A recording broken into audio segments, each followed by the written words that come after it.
Oke, terima kasih kepada Tuhan karena kita diberikan kesempatan pada saat ini untuk mempelajari lagi akan firman Tuhan yang sangat penting.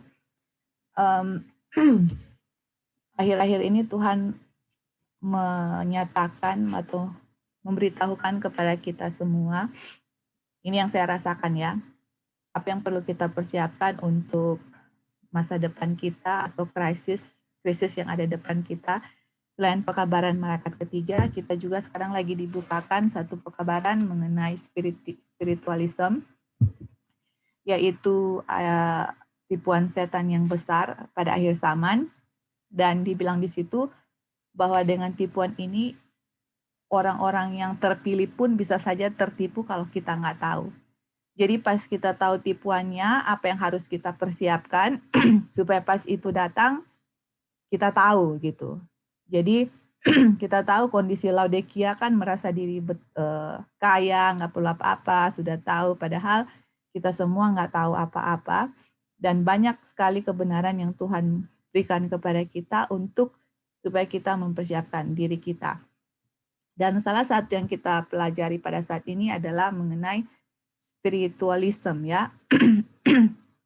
Jadi kita akan melanjutkan pelajaran minggu lalu, yang mana melalui pelajaran spiritualisme ini, dan ini adalah salah satu anggur dari Babylon, yang mana kebakaan jiwa, yang manusia mati itu tidak mati tetapi hidup, bukan hidup ya, dia punya jiwa itu menjadi jiwa yang melayani roh-roh yang melayani orang-orang yang masih hidup.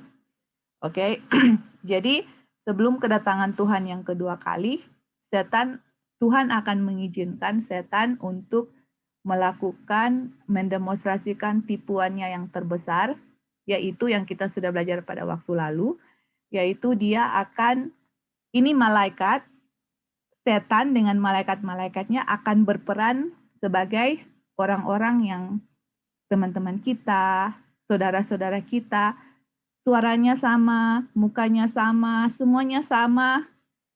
Karena setan tahu istilahnya waktu di dunia ini, misalnya yang saya selalu bilang, saya punya om misalnya. Jadi setan menyerupai saya punya om. Dan misalnya saya tahu dia kesukaan makanannya apa selama hidupnya apa. Jadi setan tahu kan perjalanan hidupnya dan dia akan membuat real, nyata gitu. Ini bukan hanya tipuan-tipuannya, no, ini saudara bisa lihat, bisa. Jadi orang itu akan takjub dengan ini orang yang mati sudah bangkit gitu loh. Tetapi orang-orang mati yang akan setan tiru mukanya, cara berbicaranya, kesukaannya dan semuanya itu, mereka itu akan berbicara kepada kita, oke? Tetapi dalam percakapan itu, mereka akan mau campur aduk firman Tuhan dengan tipuan, sehingga kita itu, kalau kita tidak benar-benar mengerti akan firman Tuhan, kita bisa saja tertipu. Oke? Ya, silakan. Halo, Kak. Oh, oke. Jadi, ini adalah tipuan terakhir yang akan setan lakukan untuk menipu umat-umat Tuhan.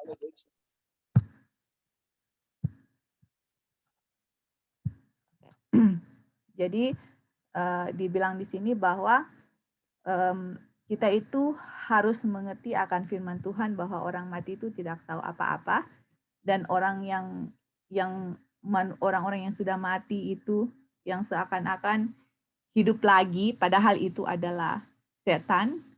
Ellen White bilang kita tahu bahwa itu adalah roh setan. Oke?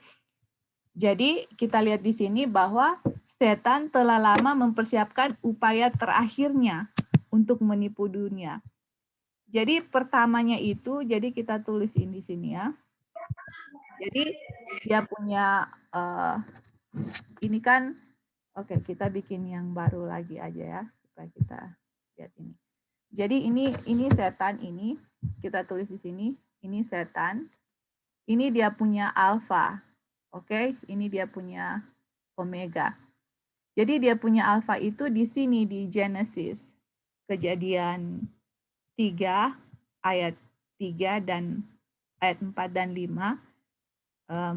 Jadi yang setan bilang kepada Hawa, yaitu ular itu bilang kepada Hawa, yaitu kamu tidak akan mati. Ya kan? Jadi di sini alfanya itu adalah Genesis 3 ayat 4 dan 5.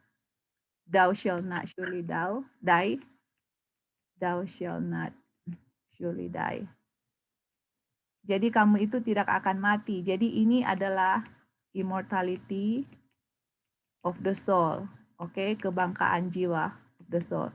Jadi kita itu mau melanggar firman Tuhan atau seperti Hawa di Taman Eden, dia melanggar firman Tuhan, tapi nggak akan mati. Nah, inilah alpha, immortality of the soul.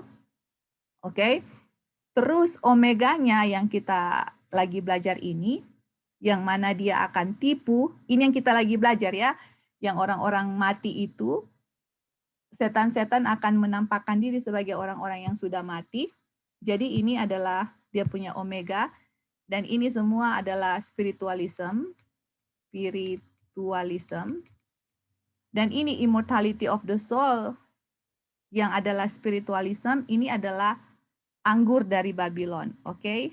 Wine of Babylon. Ini adalah doktrin yang mematikan, yang kalau kita bilang Babylon itu harus mempunyai anggur, spiritualism. Jadi ini alfanya, omeganya itu Ellen White kutip 2 Tesalonika 2 ayat 9 sampai 12. Yang kita sudah belajar waktu lalu itu, yang di 2 tes ini ya yang saya tulis waktu lalu. Oke. Power, signs, and lying wonders. Ini 2 Tesalonika 2 ayat 9, 10, 11. Tapi dia punya 12 itu orang yang tidak percaya atau tidak mencintai kebenaran akan menerima kutukan. Jadi di situ ini dia punya alfa. Terus selain 2 Tesalonika 2 ayat 9 sampai 12 atau 11, yaitu setan akan menggunakan ada kuasa, ada tanda-tanda, ada keajaiban-keajaiban dustanya. Ellen White kasih paralel itu dengan Wahyu 13 ayat 13 dan 14. Jadi saya mau tulis di sini juga Wahyu 13 ayat 13 dan 14. Oke, supaya saudara dan saya bisa lihat ya, dia punya alfa dan omega.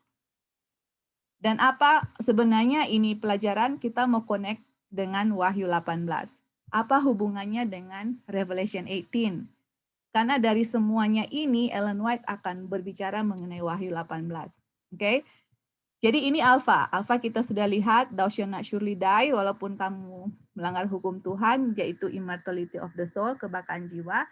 Dan ini dia punya omega, ada signs, ada tanda-tanda, ada wonders, lying wonders, ya kan? Di situ tuh yang kita sudah bahas minggu lalu. Dan di Wahyu 13 ayat 13 dan 14 itu ini sama, yaitu dia akan bikin great wonders atau tanda-tanda yang mujizat yang bukan mujizat, tanda-tanda yang besar. Akan ada api turun dari langit. Ada mujizat-mujizat. Ini semua ya. Jadi ini adalah omega. Omega dari immortality of the soul yang akan setan gunakan untuk menipu seluruh dunia. Jadi 2 Tesalonika 2 ayat 9, 10, 11 dengan Wahyu 13 ayat 13 dan 14 itu semua sama. Oke. Nah, waktu lalu Brother Eric tanya, jadi kita harus tahu dalam sejarah kita itu kapan ini terjadi. Nanti kita ke situ ya. We will get there. Karena memang itu inti saya punya Bible study. Ini kapan ini terjadi? Oke. Tapi sebelum kita ke situ, kita lihat dulu dia punya tipuan-tipuan. Oke, yang akan terjadi. Jadi itu yang kita sudah belajar pada waktu lalu. Oke. Nah, sebelum kita lanjutkan, kita mau kasih di sini ya. Oke. Yang mana setan mulai dari Kejadian 3 sampai 4 dan 5. Terus ini masih sambung ya. Sedikit demi sedikit dia telah mempersiapkan jalan untuk tipu daya ahli dalam pengembangan spiritualisme. Jadi dari alfa thou shall not surely die, sampai dia belajar terus sampai omeganya dia mau bikin apa. Oke, jadi ini Ellen White bilang, dia belum mencapai penuh dari rancangannya. Jadi waktu ditulis ini belum yang kita lagi belajar, yang dia akan menyerupai saudara-saudara kita, teman-teman kita, itu belum. Tapi itu akan terjadi. Nah ini, tapi itu akan terjadi di sisa waktu terakhir. Ya, jadi waktu akhir dari sejarah dunia ini itu akan terjadi dari yang semua kita baca sebelumnya. Oke? Nah, waktu itu terjadi, ini Ellen White bilang, Nabi berkata, yang ini yang dilihat oleh Yohanes di Pulau Patmos, dia bilang, saya melihat 3 roh najis seperti katak. Mereka adalah roh iblis. Jadi ini adalah penipuan terakhir yang akan setan lakukan, yang Yohanes menggambarkan bahwa dia lihat ada 3 unclean spirit seperti katak, dan mereka ini adalah roh iblis. Jadi ini. Terus mereka bikin apa? Mereka melakukan mujizat-mujizat. Ini kan miracles, oke? Yang pergi kepada raja-raja di bumi dan seluruh dunia untuk mengumpulkan mereka ke dalam pertempuran di hari besar Tuhan yang Maha Kuasa. Jadi ini terakhir ya yang nanti yang akan terjadi ini, yang mana setan belum ke situ, tapi itu nanti saudara dan saya akan lihat di penghujung dunia ini bahwa roh-roh iblis akan pergi ke seluruh dunia, oke? Dan mereka akan melakukan apa? Mujizat-mujizat. Oh, mujizat-mujizat. Ini kan miracles. Jadi dia selain, coba lihat ya, saudara lihat. Ini, oke. Ini Great Controversy 561. Ellen White kutip Wahyu 16 ayat 13 dan 14. Terus dari yang tadi itu yang kita baca itu yang 2 Tesalonika 2 ayat 9 dengan Wahyu 13 itu, ini ya. 2 Tesalonika 2 ayat 9 10 dengan Wahyu 13 ayat 13 dan 14 yang mereka akan melakukan mujizat. Itu Ellen White kasih keterangan itu semua di dalam topik mengenai spiritualism. Oke, spiritualisme bahasa Indonesia. Jadi ini semua yang saya kasih kepada kita ini, yang saya berikan kepada saudara dan saya, ini adalah tipuan-tipuan terakhir yang akan kita hadapi, dan Ellen White kutip ayat-ayat di Alkitab yang mana ini adalah tipuan terakhir. Misalnya ini saudara lihat kan 2 Tesalonika 2 ayat 9 dan 10. Terus Wahyu 13 ayat 13 dan 14.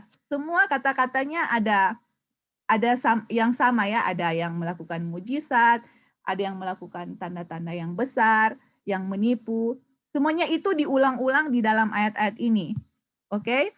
Nah, terus di sini dikutip tadi yang kita bahas itu adalah Wahyu 16 ayat 13 dan 14. Berarti kita harus taruh di situ Wahyu 16 ayat 13 dan 14. Oke. Jadi kita tulis di sini Wahyu 16, Revelation 16, 16 ayat 13 dan 14. Ayatnya sama ya. Coba kita lihat. Tadi Wahyu, tunggu. Tadi Wahyu 13, 13 dan 14, sekarang Wahyu 16 ayat 13 dan 14. Silakan Nanti Erli. Go ahead Nanti Erli. Oh, mau tanya. Oke.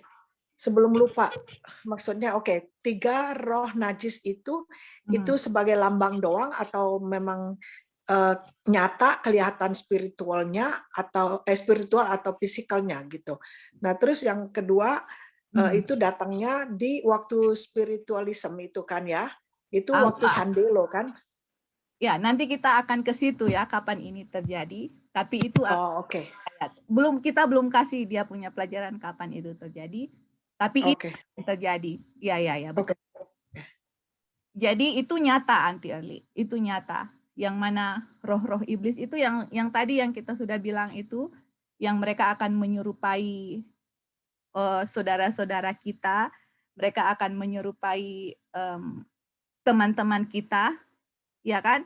Dan mereka akan nanti kita lihat ya. Nanti kita lihat apa ajaran mereka. Tapi ini roh-roh iblis ini yang mereka akan melakukan mujizat itu nyata. Itu nyata, ini bukan khayalan atau apa, itu nyata. Jadi sekarang kita, saudara dan saya lagi belajar apa yang akan setan lakukan, terus nanti kita akan belajar apa yang Tuhan akan lakukan melalui umat-umatnya. Baru di situ kita akan lihat ada battle. Ini yang kita bilang sama Tante Eli. Ada perang antara Tuhan melalui umat-umatnya dan antara setan sendiri, dan dia gunakan juga malaikat-malaikatnya. Jadi sekarang saudara dan saya lagi bahas di posisi setan, nanti kita bahas di posisi Tuhan, dan kita akan lihat ini persis kapan terjadi. Semua dikasih tahu dalam kita punya sejarah dunia atau nubuatannya ya. Jadi kita lagi kasih sama saudara ayat-ayat yang mana omega immortality of the soul atau ini spiritualisme. Ditulis di situ 2 Tesalonika 2 ayat 9, 10, 11, terus Wahyu 13 ayat 13 dan 14, terus sekarang lagi dikutip Wahyu 16 ayat 13 dan 14. Itu semua kata-katanya sama, ada mujizat di situ, ada tanda-tanda ajaib, ada tipuan-tipuan di situ ya.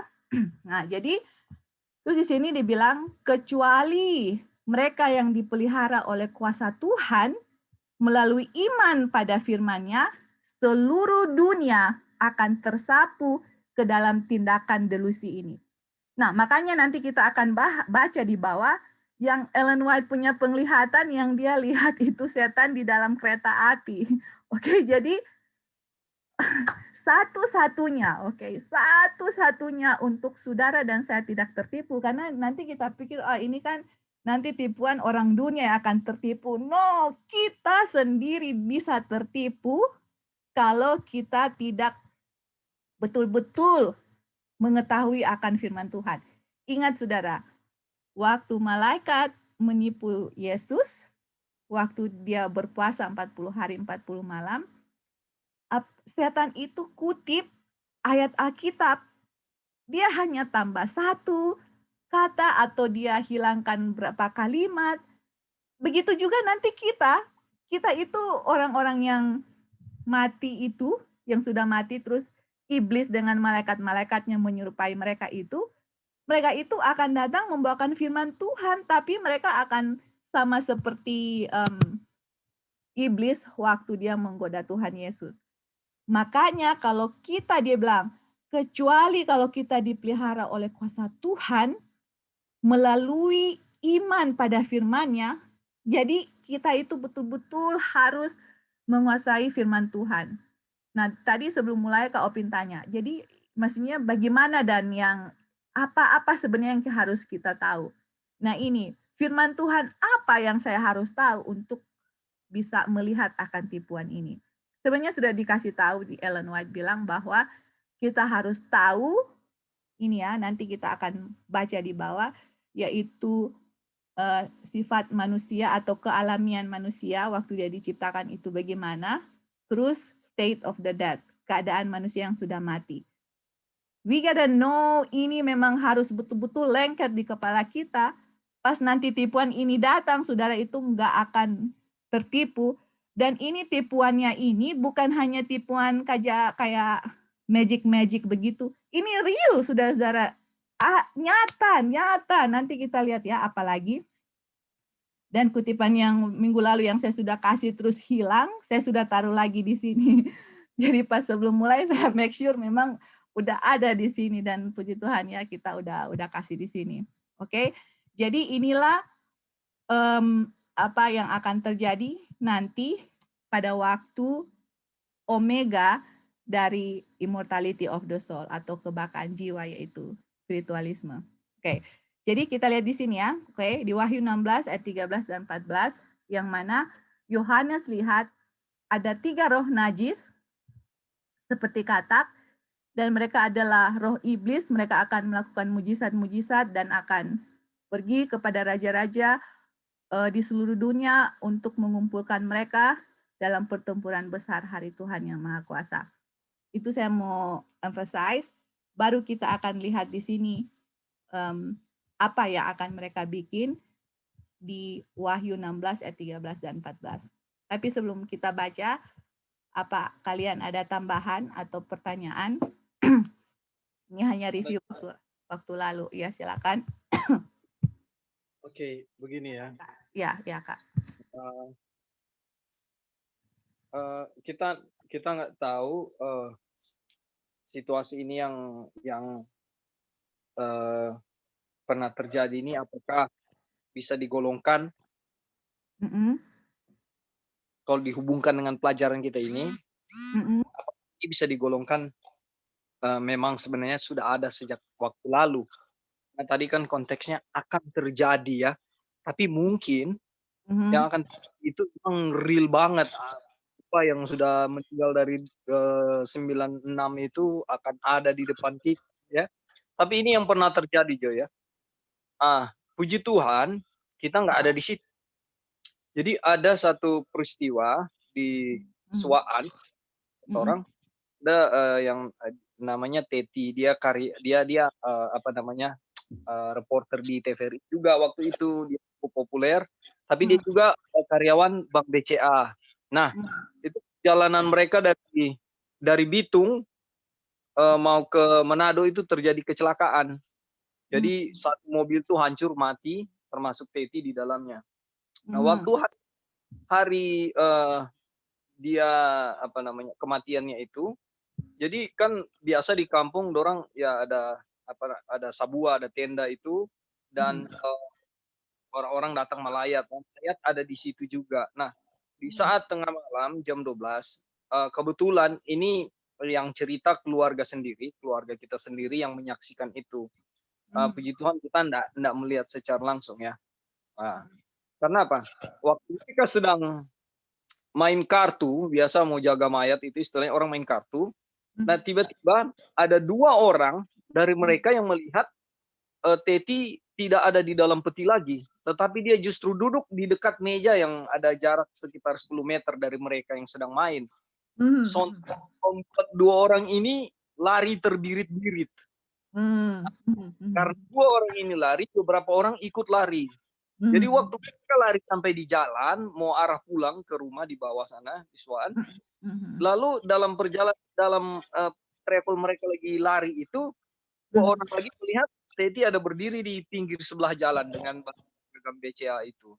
Nah, jadi kenapa kita bilang puji Tuhan kita enggak lihat? Karena ya umat Tuhan enggak perlu lihat itu sebenarnya. Tapi Kak Teti itu memang sudah mati? Sudah mati.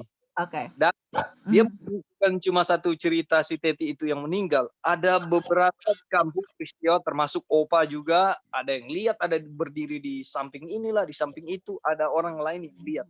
Nah, yang paling menyolok waktu Opa meninggal dulu saat mama, papa, kakak beradik tidur di satu ruangan. Tiba-tiba bau, Opa sudah dikuburkan ya 3 hari yang lalu. Dan tiba-tiba bau, kan ada parfum-parfum yang mereka sering taruh ya. Iya, betul. Itu bau di dalam kamar itu. Jadi sontak yang lagi tidur 2-3 orang bangun, akhirnya mereka bangun semua kaget dan tajam sekali. Ini kesaksian mama, kesaksian oma sendiri, tante-tante cerita. Akhirnya mereka tidak jadi, itu sudah lelap sebenarnya. Mereka bangun itu sekitar jam 2, tidak tidur. Nah, yang kita bilang adalah apakah nanti yang kita lihat lebih dari sekedar bau, sekedar orang yang lihat, apakah kita langsung lihat nanti dan apakah kejadiannya ini akan ada di depan? Ya, oke. Itu kan kira-kira. Iya, thank you Kak. Jadi, thank you Kak. Kita mau jawab Kak Opin punya pertanyaannya. Makanya ini ya, kita orang Advent harus tahu betul-betul state of the dead. Itu state of the dead, nanti kita baca, Ellen White bilang, itu present truth. Apa artinya state of the dead? Jadi, saudara dan saya harus tahu, kalau orang mati itu apa kondisinya gitu. Apakah dia bisa bangkit lagi kah? Atau bisa kayak Teti tadi, yang tadi Kak Opin bilang, atau bau parfum, atau yang Kak Opin punya opa meninggal. Jadi kalau kita belajar state of the dead itu manusia yang sudah mati Kak. Mereka nggak tahu apa-apa, mereka nggak bisa lakukan apa-apa.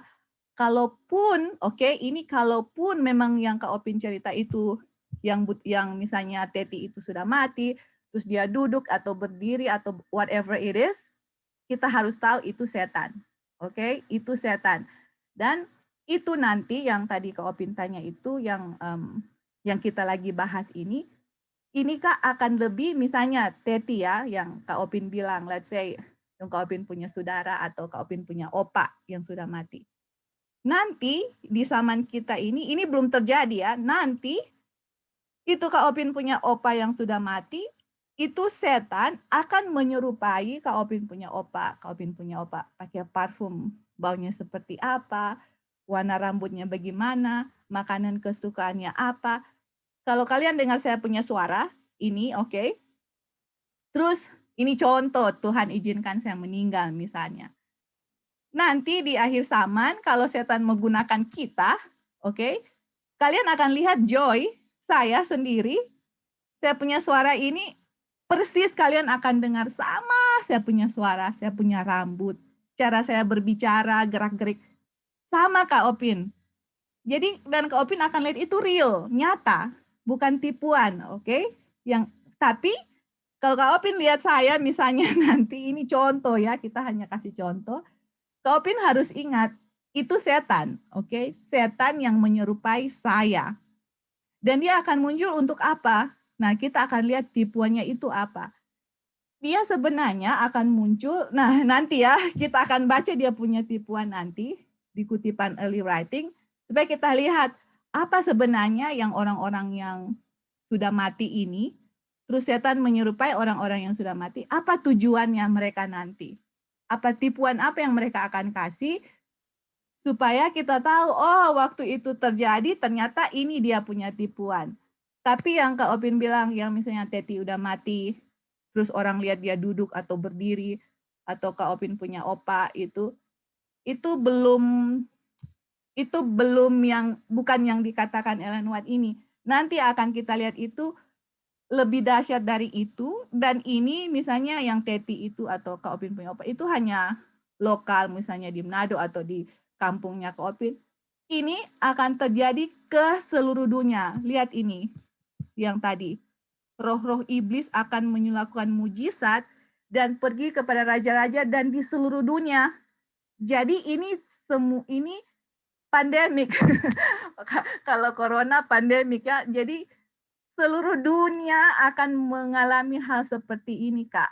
Mereka akan lihat saudaranya, akan melihat teman-temannya yang sudah mati. Tapi yang nyata di depan mereka itu bukan saudaranya atau teman yang mati, tapi yang mereka lihat itu adalah setan dan malaikat-malaikat yang menyerupai saudara-saudara atau teman-teman mereka yang sudah mati, dan mereka akan melakukan tipuan, mereka akan melakukan mujizat, nanti kita lihat tipuannya apa. Sampai di situ gimana, Kak? Iya. Enggak, jadi kita cuma sebenarnya mau menegaskan bahwa peristiwa ya, kita yakin di Minahasa ini bukan cuma kita yang alami itu ya, yang dengar cerita dari, dan yang bicara itu orang-orang tua, dan mereka banyak, bukan 1-2 orang. Jadi kita percaya bahwa orang tidak berdusta.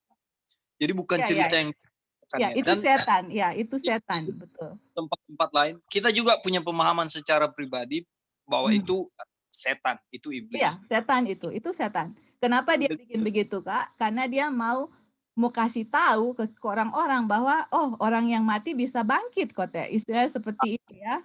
Padahal no, orang mati. They don't know anything. Yang kalian lihat itu atau siapapun punya kesaksian atau cerita-cerita kayak begitu orang bilang baspok-spok, itu setan sendiri. Karena setan real gitu. Nah, yang kita mau hubungkan dengan pelajaran ini ternyata itu jelas sedikit panorama yang nanti akan lebih ya. Lebih mungkin bisa saja kita bicara dengan setan ini yang menyerupai orang tua. Betul. Menyerupai Kak Opin Opa, dia akan muncul dan Kak Opin akan bisa kayak memang real, Kak, real. Suaranya sama, mukanya enggak. Jadi kalau misalnya rupa kayak tipuan misalnya dia bersuara kayak beda sedikit atau dia punya rambut atau raut muka, ini enggak sama sekali, persis. Jadi tertipu. Dan ini Joy, hubungkan dengan jangan tertipu. Karena begini, banyak sekali orang punya status Facebook, termasuk saya juga secara pribadi walaupun nggak status, ada rasa rindu kepada papa yang sudah lama nggak ketemu, dia sudah mati lama. Banyak kan rindu papa segala macam itu kan. Nah, ketika hal ini terjadi dan kalau kita tidak benar-benar ada kesempatan firman Tuhan dan kita tidak belajar, kita akan tertipu dan kita akan percaya itu. Dan pada akhirnya berkesinambungan dengan mujizat-mujizat lain yang setan nyatakan yang akan pada akhirnya kita percaya dan kita sangat-sangat tertipu. Iya, betul. Karena setan bisa saja menyerupai papanya Kak Opin nanti, dan karena Kak Opin udah rindu papa, akhirnya Kak Opin percaya apa yang papanya Kak Opin bilang, padahal itu iblis yang menyatakan dusta kepada kita. Oke, jadi makanya di saat ini kita betul-betul harus tahu, memang betul-betul harus percaya dan percaya firman Tuhan mengenai keadaan orang mati. Jangan tertipu karena tipuannya dahsyat sekali nanti. Oke, silakan. Joy, kalau ini kan setan tidak menunjukkan kepada setiap orang, hanya orang-orang tertentu. Nah, orang yang bagaimana yang tertentu ini? Kan dia nggak semua orang kan? Misalnya ini apakah yang orang yang atau sekarang? Yang nanti right now. Kamu sedang bicara akhir zaman atau sekarang? Karena ceritamu akhir zaman, ceritanya si Dolphin sekarang. Iya, jadi ada 2 story yang kita belajar ini, yang kutipan Ellen White ini nanti belum sekarang.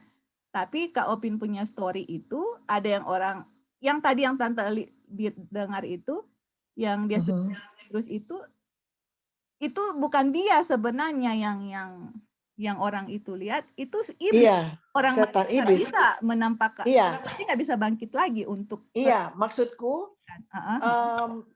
Jadi maksud saya, apakah kan dia tidak menunjukkan kepada semua orang gitu. Jadi yang dia tunjukkan itu kepada orang-orang tertentu. Jadi orang yang tertentu ini orang yang gimana? Misalnya yang lemahnya iman atau orang yang percaya pada yang begituan.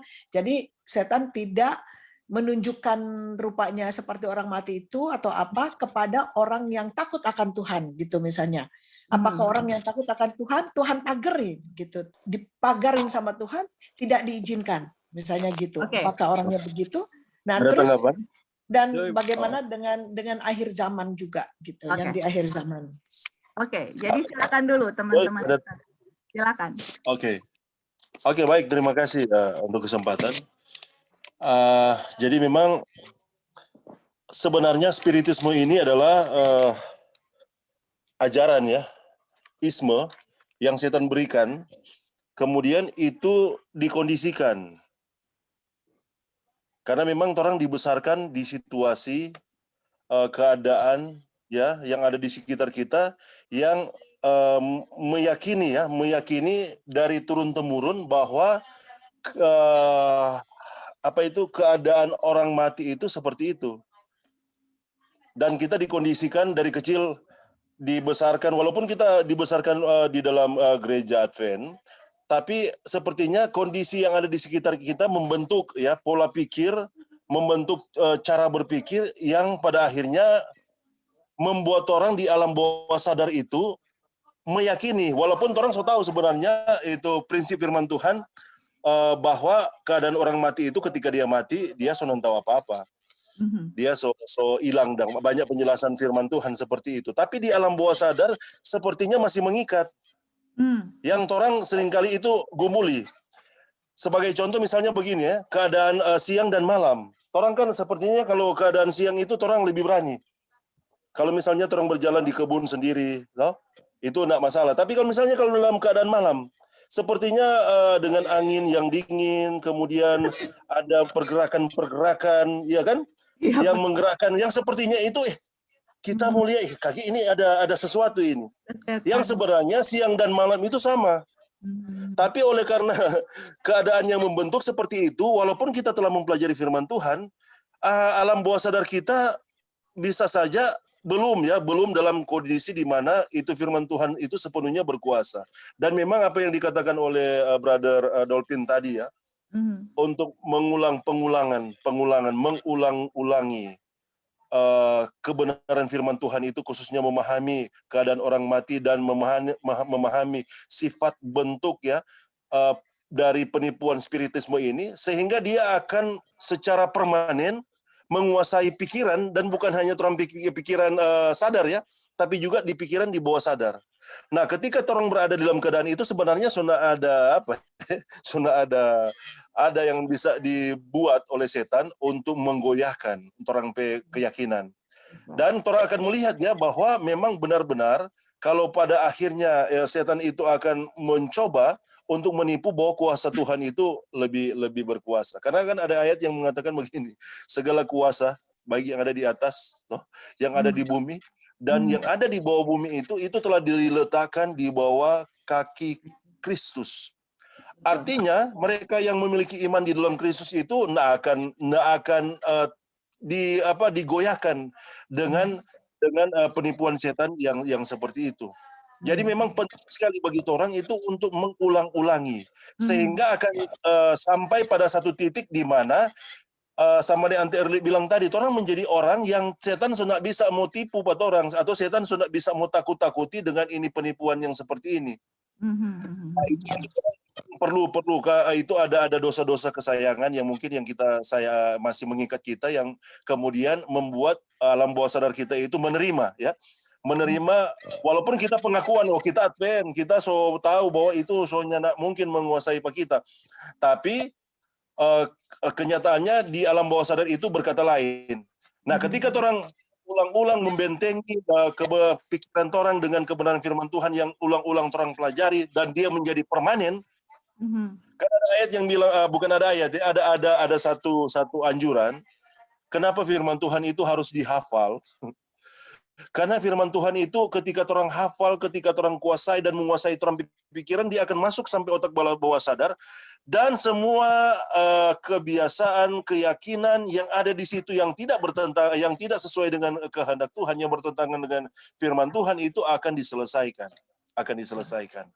Jadi DP pengujian begini ya, kembali ke tadi, kalau seandainya orang di tempat yang sunyi, misalnya di kebongkong orang semua sendiri malam-malam dengan situasi angin yang luar biasa, dengan sepertinya membuat bulu kuduk berdiri, dan orang sunyi terganggu dengan itu, nah bisa dipastikan orang berada di mana di wilayah bawah sadar itu pun firman Tuhan itu setelah berkuasa untuk menguasai orang, dan orang sudah bisa lagi setan mau bikin apa, walaupun dia mau batunjung di muka sekalipun ya, dia mau batunjung dengan bentuk misalnya kita oma atau kita opa yang kita sayangi, atau kita orang tua, dia mau batunjung, kita akan melihat ini ngana bos, sudah juga ngana mau batunjung seperti itu, kita tahu itu bukan kita papa atau bukan kita mama atau bukan kita oma atau kita opa.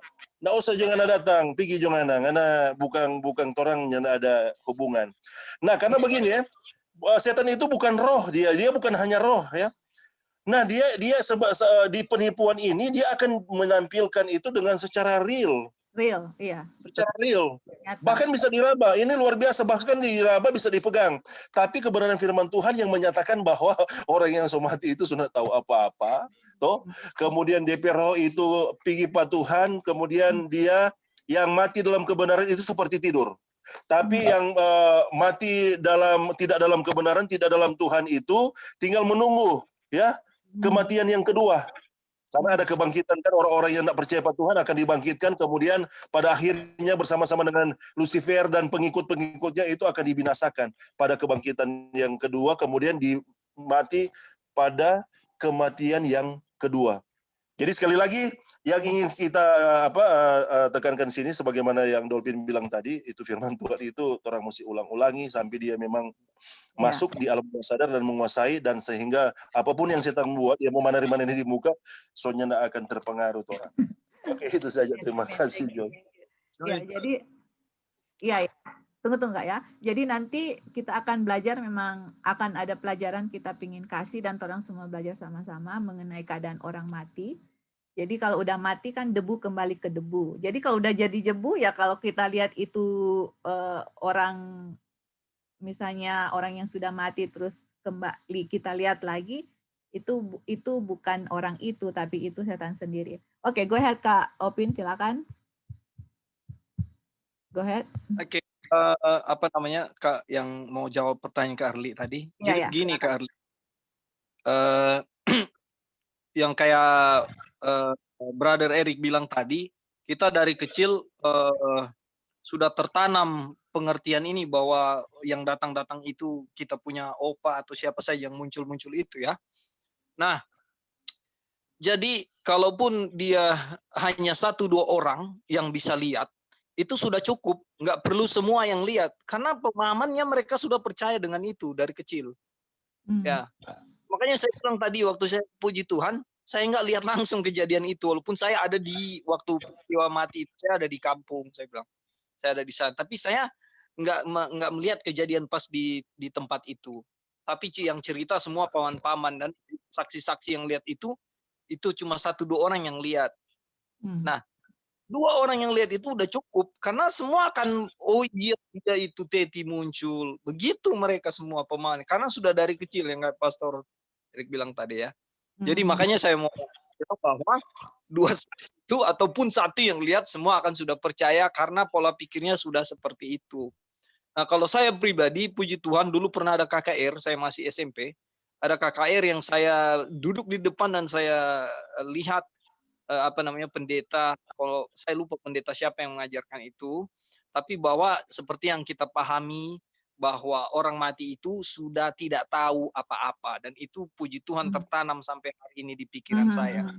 Waktu kemarin kita di Mopolo itu dari kampung jalan ke hutan, memang hutan lebat, itu jam 12 malam. Dan yang kita takut waktu itu cuma ular, itu aja. Jadi maksudnya bilang pikiran ada setan di puji Tuhan Tuhan enggak pernah. Mantap, Bro. Iya.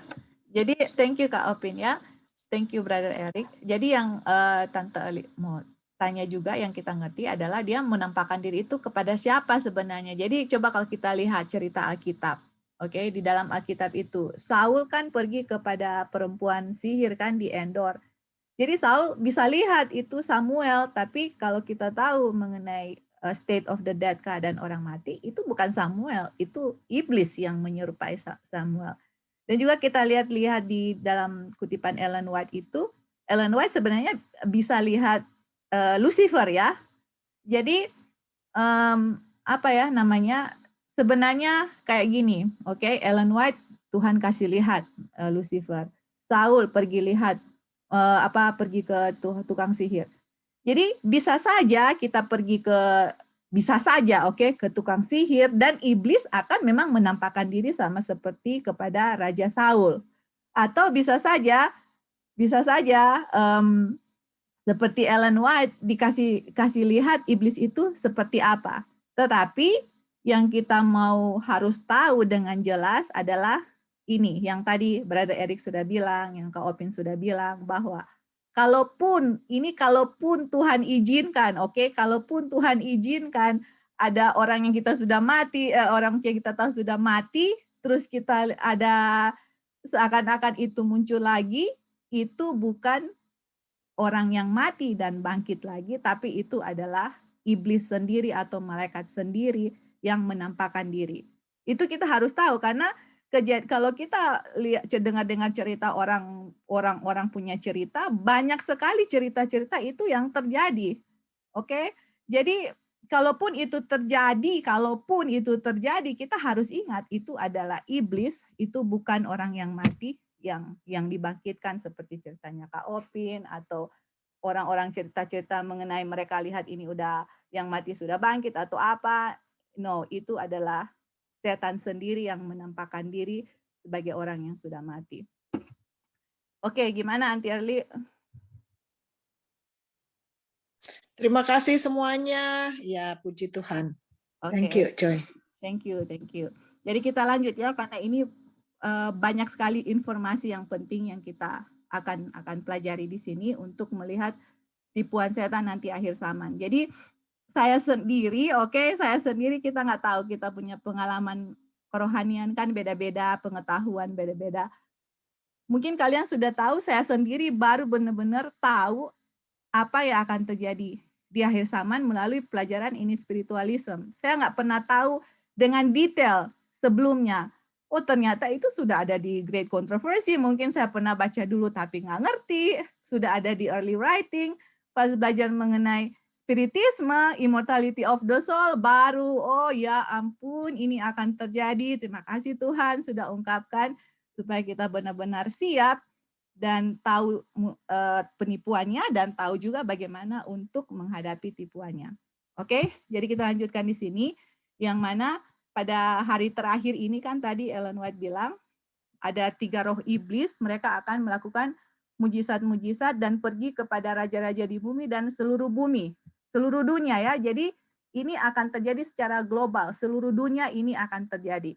Nah ini ada keterangan mengenai roh-roh iblis yang akan pergi ke seluruh dunia. Masih sama di Great Controversy, tapi ini sudah di chapter yang lain, tapi kita akan kasih keterangannya ini di sini. Oke, kita baca dulu ya. Di sini dibilang pemandangan menakutkan. Waduh, jadi ini akan satu pemandangan yang menakutkan dari karakter supernatural yang akan segera terungkap di kita punya indera. Jadi saudara, kita akan lihat satu pemandangan yang Ellen White bilang fearful sights. Pemandangan-pemandangan yang mengerikan, yang saudara mungkin seumur hidup kita nggak pernah lihat. Sekarang kita bisa lihat di dalam kita punya indera ini yang kita lihat. Apa yang kita lihat? Ini adalah sebagai tanda dari kuasa iblis pembuat mujizat. Jadi iblis juga ada kuasa, tapi itu kita tahu bahwa itu kuasa dari Tuhan, dan Tuhan izinkan itu iblis lakukan. Dan dia akan apa? Membuat miracles, oke? Membuat mujizat-mujizat. Power of miracle working demons. Iblis akan membuat mujizat dan saudara akan lihat, dan itu suatu pemandangan yang mengerikan. Apa itu ya? Apa itu? Oke, kita lihat. Dia bilang, nah ini roh iblis akan pergi ke raja-raja di bumi dan ke seluruh dunia. Ini kan tadi yang 3 roh najis seperti kata akan pergi ke seluruh dunia. Jadi ini akan terjadi, oke? Akan pergi ke seluruh dunia untuk mengikat mereka ke dalam penipuan. Jadi iblis ini akan menipu seluruh dunia, oke? Terus dan mendesak mereka untuk bersatu dengan setan dalam perjuangannya terakhir melawan pemerintahan surga. Oh, jadi ternyata ini yang 3 roh najis ini seperti katak, dan yang adalah roh-roh setan yang mereka akan membuat mujizat ke seluruh dunia. Ternyata mereka ini mau menipu, dan mereka mendesak dunia untuk bersatu dengan setan melawan pemerintahan surga. Nah, kita lihat tipuannya apa. Oke, di sini ya. Oleh badan-badan ini, penguasa dan rakyat akan sama-sama tertipu. Wih, jadi dengan agen-agen ini ya, bukan badan ini, agen-agen. Bahasa Inggris agen-agen.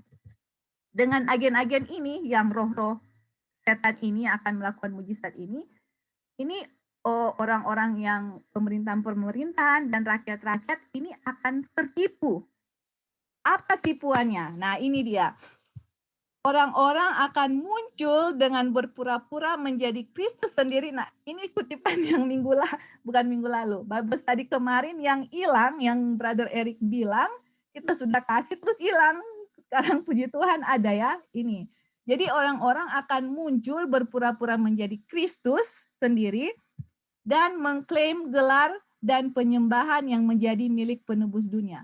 Jadi karena, oh ini saya Kristus. Nanti saudara akan lihat penampakan mereka itu seperti apa. Dan dia punya pemandangan itu mengerikan ya, oke?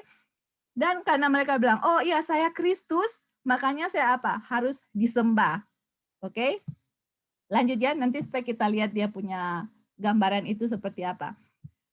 Mereka, nah ini yang roh-roh iblis ini, yang bilang, oh iya saya ini Kristus, mereka akan melakukan mujizat, penyembuhan yang luar biasa. Waduh.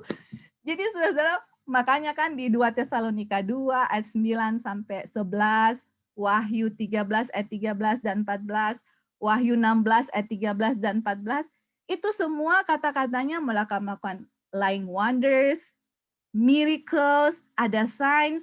Ini semua yang akan terjadi. Ini mereka akan melakukan mujizat, oke? Dan akan mengaku mewakili wahyu dari surga yang bertentangan dengan kesaksian kitab suci. Saudara akan tahu mereka ini bukan Kristus dari mereka punya perkataan. Oke, dengan perkataannya kita akan tahu ini siapa.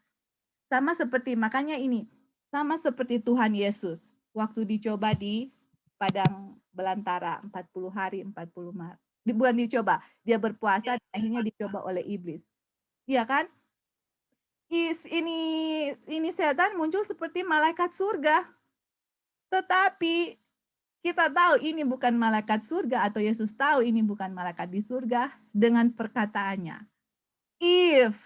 Kalau engkau anak Tuhan, jadi kita juga bisa tahu bahwa mereka ini siapa dengan perkataan mereka. Mereka akan berkata-kata yang bertentangan dengan kitab suci. Tapi ingat saudara, ingat. Mereka akan kutip Alkitab, mereka hanya akan hilangkan satu kata atau tambah kata-kata. Nah, gimana kita bisa tahu tipuan mereka kalau kita sendiri tidak tahu firman Tuhan? Itu dia ya. Jadi kalau Tuhan Yesus dia tahu firman Tuhan, kan tahu. Makanya waktu setan bilang ini, I got it. Ini setan. Ini nanti kalau kita tahu ini bukan bukan dari Tuhan, dari perkataannya. Mereka akan putar balikan firman Tuhan, akan tambah, akan kurang, tapi mereka akan gunakan firman Tuhan untuk menipu kita, saudara-saudara. Jadi tadi Brother Eric bilang harus hafal ayat-ayat, dan pas kita tahu ini tipuan ini, kita bilang, kita akan liris tadi, akan belajar betul-betul state of the dead, dan kalau perlu saya hafal, supaya nanti kalau setan mau pervert atau tambah atau satu kata, dua kata atau apa, kita tahu, ini udah tipuan dari dia punya perkataan. Oke, nah kita lanjut terus ya, kita baca dia punya kutipan sini, supaya kita lihat dia punya tipuan secara keseluruhan. Nah ini dia, sebagai tindakan puncak dalam drama penipuan yang hebat, setan sendiri akan berperan sebagai Kristus. Oke, jadi sebelumnya di sini ada orang-orang akan muncul berpura-pura bilang menjadi Kristus. Oke. Tapi di puncaknya ini, sebagai puncak dalam drama tipuan hebat, ini setan dia sendiri akan berperan sebagai Kristus. Kalian akan lihat ya, dia mau bikin apa. Oke. Nah, waktu setan berperan sebagai Kristus, kalian lihat penampakannya seperti apa. Oke, kita baca di sini. Ini gereja telah lama mengaku memandang kedatangan juru selamat sebagai penyempurnaan dari harapannya. Oke. Sekarang, nah ini waktu setan berperan sebagai Kristus, sekarang penipu ulung akan membuat seolah-olah Kristus telah datang. Oke.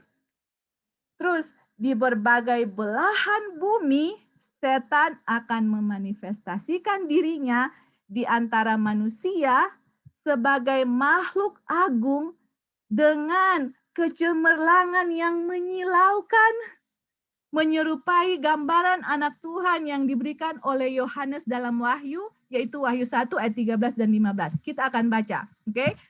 Saudara, ingat, waktu orang-orang lain yang bilang, saya Kristus, saya tidak lihat saya tidak lihat dia punya persamaan dengan setan sendiri yang datang menyamakan diri sebagai Kristus. Oke? Jadi yang di atas ini, saya Kristus, mereka berpura-pura bilang Kristus, tetapi waktu Ellen White tulis bahwa setan sendiri yang akan berperan sebagai Kristus, kalian lihat di seluruh dunia, di berbagai belahan dunia, setan akan memanifestasikan dirinya, dan waktu dia bilang Kristus itu, ini kita punya kan, dia bilang kita punya panca indera kan, akan melihat pemandangan yang mengerikan. Kalian lihat, waktu dia bilang saya Kristus, Ellen White bilang gambarannya seperti di Wahyu 1 ayat 13 dan sampai 15. Mari kita lihat apa yang Yohanes gambarkan mengenai Yesus di Wahyu 1 ayat 13 dan 15. Oke, jadi dia nggak hanya berpakai sebagai Kristus sebagai manusia biasa atau Kristus, enggak. Kita lihat pemandangannya ini. Ini dia ya, Wahyu 1 ayat 13 dan 15. Coba kalian lihat. Saya baca di sini. Dan di tengah-tengah kaki Dian itu ada seorang serupa anak manusia. Ini yang akan setan tiru, oke? Coba lihat ya. Dia berpakaian jubah yang panjang sampai di kaki dan dadanya berlilitkan ikat pinggang dari emas.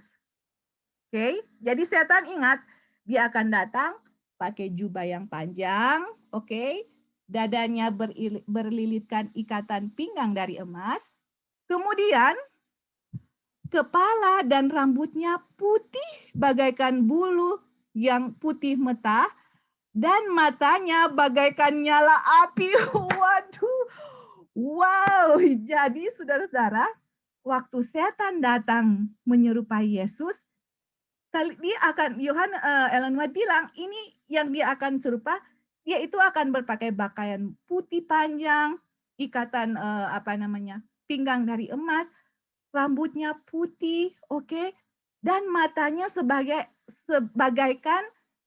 bagaikan nyala api. Terus dia punya kaki mengkilap bagaikan tembaga membara di dalam perapian dan suaranya bagaikan desau air bah. Ini yang setan akan datang dan dia tiru dan dia bilang, saya Kristus. Makanya Ellen White bilang di pertama dia bilang ini, fearful sights, pemandangan yang menakutkan dari supernatural karena setan ada power yang Tuhan kasih dan Tuhan izinkan, dia akan menyerupai Tuhan Yesus dan gambaran Tuhan Yesus yang dikasih di Wahyu 1, 13-15, itu yang akan setan menampakkan dirinya sebagai Kristus, dan itu dia akan muncul di seluruh dunia. Oke, dan dia bilang, saya Kristus, saya Kristus, saya Kristus. Dan kalian lihat, ini pemandangannya, bayangkan dia punya mata seperti nyala api, kakinya mengkilat, suaranya seperti air bah, rambutnya putih. Siapa sih yang nggak mau terpukau? You know what I'm saying? Siapa yang nggak mau terpukau dengan pemandangan seperti itu? Terus dia bilang, saya Kristus. Orang kan akan percaya dan setan bilang, oke, saya akan mengutip Wahyu 1 ayat 13 dan 15. Waktu Yohanes melihat Tuhan Yesus, ini kan seperti itu. Dan kalau kalian lihat saya, apakah sama-sama seperti itu? Waduh. Wow, jadi yang bisa tahu tipuannya ini adalah waktu dia mulai berbicaranya adalah berbicara penipu, kita akan tahu bahwa itu adalah setan. Tapi satu hal yang kita harus ingat, Kristus itu nggak akan datang muncul-muncul seperti itu, nggak, kalau dia datang di awan-awan, dan itu setan tidak bisa tiru, oke? Dan kalau kita lihat, ada orang bilang, oh saya Kristus dengan baju jubah panjang, matanya seperti api, mengkilat, dia punya kaki, dan yang kita sudah baca di Wahyu 1, 13, ayat 15. Dan kalau dia bilang Kristus, orang semua harus tahu, itu setan sendiri, bukan Kristus. Karena kalau Kristus datang, di awan-awan dengan malaikat-malaikat. Oke, jadi itu satu penipuan pun orang sudah tahu. Tapi orang yang tidak belajar firman Tuhan, aduh, bisa saja tertipu kan. Oke, kita lanjutkan ya, dia punya kutipan, baru nanti kita kasih kalau ada komen atau pertanyaan atau tambahan. Jadi, setelah digambarkan oleh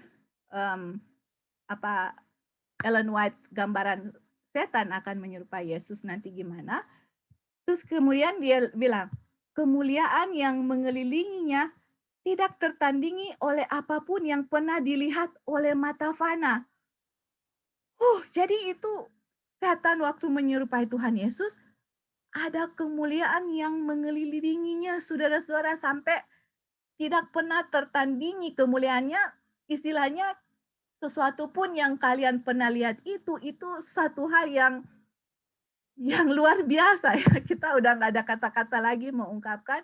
Bayangkan kalau dia menyerupai sama seperti Yesus di Wahyu 1, 13, 15, itu kan wow sekali, ya kan? Kayak wow, matanya seperti api, kakinya kayak gimana gitu ya, kemuliaannya itu yang kayak terpancar cahaya dia. Iya gitu. Orang terpana, terpesona melihat ini setan ini. Oke, aduh mengerikan. Makanya Yesus bilang sendiri, orang yang terpilih pun bisa saja tertipu kalau kita nggak tahu ini. Oke? Terus lihat ini ya. Teriakan kemenangan terdengar di udara. Waduh, orang-orang yang sudah tertipu ini. Kristus telah datang, Kristus telah datang. Kemudian apa saudara? Orang-orang akan bersujud dalam pemujaan di hadapannya. Terus sementara setan mengangkat tangannya dan mengucapkan berkat atas mereka, seperti Kristus memberkati murid-muridnya ketika dia berada di bumi. Waduh, setan ini dia bilang, oh man, senang sekali kita di worship, senang sekali kita disembah-sembah. Kan memang saya kan maunya sembah, karena hanya Kristus yang disembah, saya kan mau sama seperti Kristus, saya mau sembah. Jadi dia menyerupai Kristus nanti dan orang-orang akan sembah dan bilang, wah Yesus sudah datang. Dia memberkati mereka seperti Kristus memberkati murid-muridnya. Dan kalian lihat tadi kan di sini, di ayat 15 dia bilang suaranya bagaikan desau air bah. Nah, kalian lihat suaranya seperti apa di sini. Dia bilang, suaranya lembut ya, ini lembut dan lembut. Kalau di bahasa Inggris, his voice is soft and subdued. Jadi sabdu itu kayak membuat orang terpana, terpesona, atau kayak gitu, you know. Jadi suaranya lembut dan penuh dengan melodi. Wow, aduh, oh man. Jadi dia meniru suara Tuhan Yesus kan lembut, seperti penuh dengan melodi. Dia akan tiru suara Tuhan Yesus, saudara. Aduh, memang waktu saya baca ini saya bilang, Tuhan, berapa banyak orang-orang di dunia yang tahu bahwa orang mati itu sudah seperti apa, dan berapa banyak orang-orang di dunia tahu bahwa kalau Yesus datang di awan-awan, berapa banyak orang-orang di dunia tahu kalau nanti akhir zaman akan ada muncul Kristus-Kristus palsu. Karena bayangkan ini, kalau kita lihat ya, dengan kita punya mata, seperti yang sudah dideskripsikan tadi, setan akan menyerupai Yesus. Ini kan mata manusia kalau lihat begitu kan terpana, terpesona, apalagi dia punya suara lembut, merdu, dia memberkati seperti Tuhan Yesus. Aduh, memang gimana gitu ya. Terus kita lanjut, dengan nada lembut dan penuh kasih. Aduh, setan. Dengan nada lembut dan penuh kasih. Padahal dia itu tidak ada kasih sama sekali. Dia itu bapa penipu dan pembunuh. Tapi dia menyerupai Tuhan Yesus. Nadanya lembut, penuh kasih. Dia menyajikan beberapa dari kebenaran surgawi yang anggun yang diucapkan juru selamat. Kita bilang tadi kan, I told you, dia akan kasih beberapa kebenaran, saudara-saudara. Oke? Firman Tuhan. Terus, dia akan menyembuhkan penyakit orang-orang. Dan kemudian, dalam karakter Kristus yang diasumsikan, dia mengklaim bahwa dia telah mengubah Sabat menjadi hari Minggu dan memerintahkan semua untuk menguduskan hari yang dia berkati. Yang dia berkati ini ya. Terus dia menyatakan bahwa mereka yang bertahan dalam menguduskan hari ke-7 sedang menghujat namanya dengan menolak untuk mendengarkan malaikat yang dikirim kepada mereka dengan terang dan kebenaran. Ini dia saudara-saudara. Jadi waktu dia datang dengan pemandangan yang sudah kita baca tadi, dia memberkati orang-orang, dia menyembuhkan orang-orang yang sakit. Oke, jadi dan dia akan sama seperti dengan karakter Kristus yang penuh kasih, lemah lembut. Terus akhirnya dia bilang bahwa hari Sabat sudah diganti ke hari Minggu. Bayangkan, dan dia perintahkan semua untuk menguduskan hari Minggu. Aduh, dan dia bilang kalau orang yang bertahan menguduskan hari ke-7 sedang menghujat namanya dan mereka menolak pekabaran dari Tuhan. Can you guys imagine yang akan terjadi? Jadi seluruh dunia akan tertipu. Wah, berarti ini orang-orang yang memelihara hari Sabat ini atau hari Sabtu, mereka ini menghujat Tuhan karena sudah dikasih tahu bahwa hari Sabat sudah diganti ke hari Minggu ternyata. Dan kalian tahu 2 Tesalonika 2 ayat 9 sampai 11 bilang, dan mereka yang tidak love the truth, akan percaya, they gonna believe a lie, karena mereka tidak ada cinta kepada kebenaran. Dan inilah strong delusion, dan ini adalah delusi-delusi yang sangat kuat sampai orang-orang akan percaya dusta, karena intinya mereka itu tidak love the truth atau tidak mencintai kebenaran. Jadi, dan ini Ellen White bilang ini adalah delusi yang kuat yang hampir menguasai.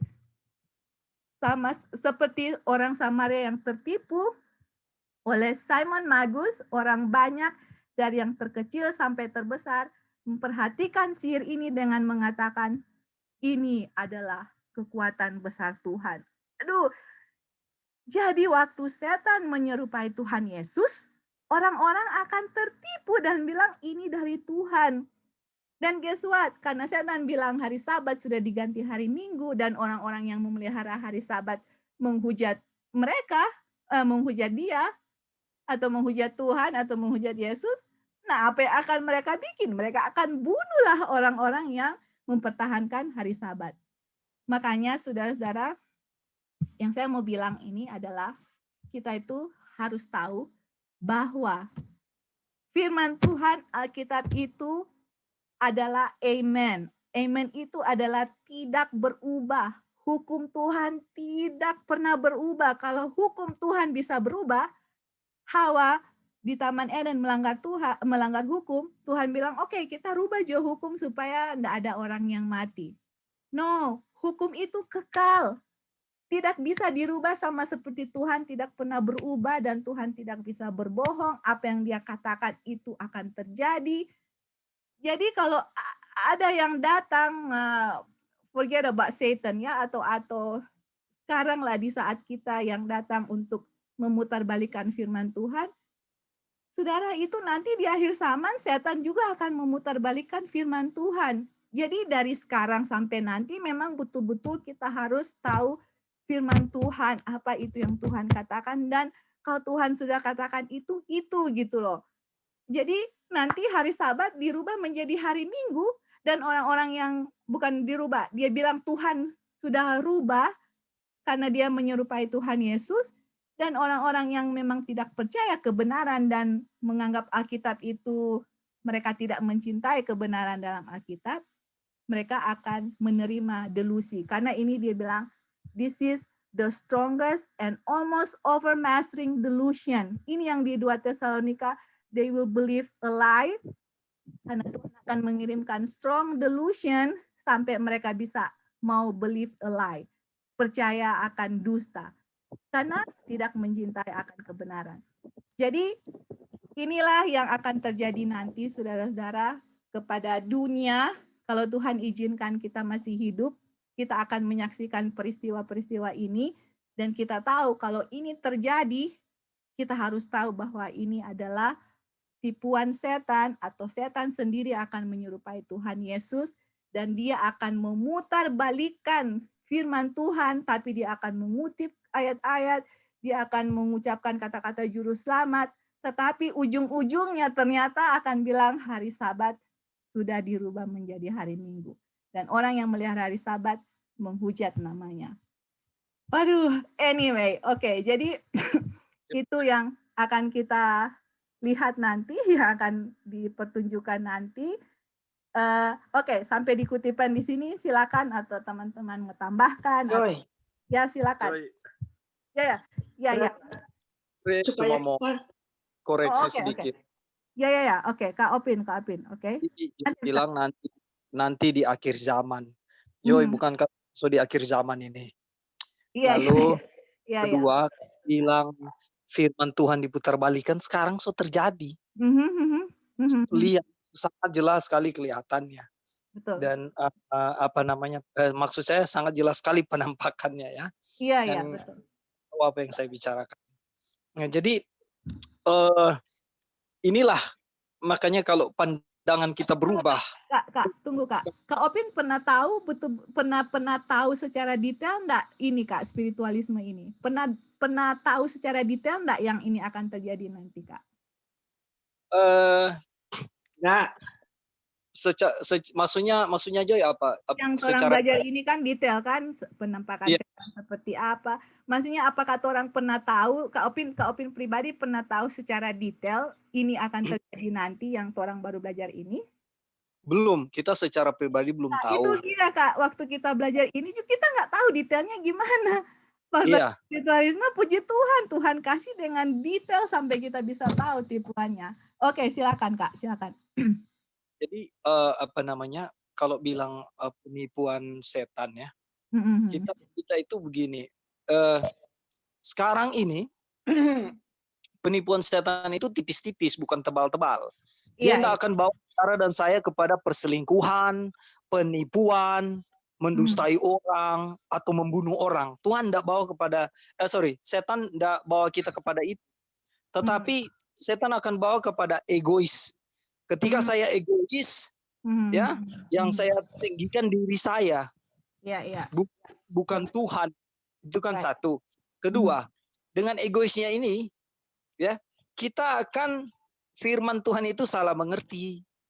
Nah, seperti ini ya, kita tahu dan dari waktu ke waktu, dari hari ke hari, kebohongan dan penipuan melalui firman Tuhan itu jelas terlihat. Saudara, saya tahu maksud yang saya bicara ini ya. Nah, jadi yang saya mau bilang adalah biarlah kita puji Tuhan selalu dengan ada pekabaran-pekabaran seperti ini penting. Kita ada di peristiwa itu sekarang, ya. Tinggal waktu yang Joy jelaskan ini, saya nggak tahu kapan, tetapi saya percaya itu nggak lama lagi. Mujizat yang setan mau tunjukkan ini akan terjadi. Biarlah pandangan kita tetap kepada Kristus. Supaya dengan memandang kepada Kristus, Tuhan bukakan itu kebenaran-kebenaran setiap hari, setiap waktu. Dan ada waktunya Tuhan dari satu kebenaran A ke B ke C sampai Z. Tuhan mau kita tahu lengkap karena Tuhan mau kita diselamatkan. Tinggal nanti setelah lengkap, kita mau pilih tetap mau percaya dengan yang sudah kita pelajari lengkap ini atau kita pilih kita punya pemahaman sendiri. Ini kan. Jadi kalau kita bicara penipuan setan melalui firman Tuhan, wah, ini sudah sedang terjadi ya. Jadi kita benar-benar ada di ujung, ada di penghujung penutupan sejarah dunia. Itu aja, Jo. Thank you, Jo. Thank you, Kak. Dan semakin kita dekat dengan penutupan sejarah dunia, semakin banyak tipuan setan. Dan kalau kita tidak benar-benar grounded dengan firman Tuhan, kita bisa saja tertipu oleh tipuan setan yang sangat kecil. Kalau ini kan besar kan istilahnya, kita sudah tahu, oh ya kelihatan lah seperti itu. Nah, mau bilang yang kecil-kecil yang mungkin orang gimana ya, jadi itu yang orang juga harus hati-hati karena dengan tipuan-tipuan itu bisa menipu juga orang sendiri kalau orang tidak benar-benar grounded dengan firman Tuhan. Thank you. Nantali silakan. Apakah setan itu bisa membangkitkan orang mati? Enggak kan? Enggak, hanya Tuhan. I am the life, I am the resurrection. Tuhan yang bisa. Oke. Tadi supaya kita tidak tertipu, kita mengetahui ini detailnya. Ya. Nah, jadi kalau sampai nanti terjadi, berarti itu semua pokoknya kita tahu Yesus tidak ada di dunia ini. Dia ada di surga. Ya, dan dia akan datang pokoknya di awan-awan aja. That's right, betul. Nah, itu aja supaya kita nggak tertipu kan? Ya. Nah, bagaimana kan kamu tadi bilang tidak bisa membangkitkan orang mati. Nah, itu gimana yang cerita itu yang kamu nonton itu, Joy? Kan itu berdoa kamu dan nonton kan yang si Cak. Belum Tante. Belum, kita belum. Oh, yang 2 orang dengan doa aja, dia dengan doa tumpangkan tangan. Lewat telepon. Terus gua nggak tahu apakah itu kan itu orang Advent. Nah, apakah orang Advent juga bakalan bisa begitu? Apakah itu spiritisme? Saya nggak tahu itu. Nah, jadi suatu tanda tanya juga. Dan orang yang lumpuh dia bisa bangkitkan dengan tangannya. Tetapi dia dengan doa katanya, berdoa sama Tuhan. Tuhan gunakan tangan saya ini. Nah, saya nggak tahu apakah itu spiritisme, apakah itu ya. Hah? Ya, Tante Eli udah tanya itu kan, jadi kita mau kasih dia. Oke, ada lagi pertanyaan itu, Tante Eli. Sorry, ada lagi yang Tante Eli mau tanya sebelum kita jawab. Iya, tadi ada pertanyaan, tapi saya udah lupa, Coy. Nanti aja kalau ingat, Coy, ada yang mau ditanyain. Ya, oke. Thank you, Tante Eli. Jadi ini ya yang akan terjadi nanti kepada umat Tuhan, dan saya akan mau kasih koneksi dengan apa yang akan Tante Eli tanya tadi. Mungkin ada tambahan dari teman-teman juga. Jadi nanti ini kan pihak dari setan, oke? Umat-umat Tuhan juga kita akan belajar akan bisa melakukan hal yang sama. Jadi waktu umat-umat Tuhan kecurahan Roh Kudus, setan bisa bikin miracles, mujizat. Umat-umat Tuhan kecurahan Roh Kudus bisa bikin hal yang sama. Mereka bisa bikin signs and wonders seperti itu ya. Makanya kan dibilang pertentangan ini seperti Firaun dulu, yang mana Firaun menggunakan ahli-ahli sihir itu dari setan, dan Tuhan menggunakan Musa. Ini similar, Ellen White bilang sama, setan dengan Tuhan. Oke?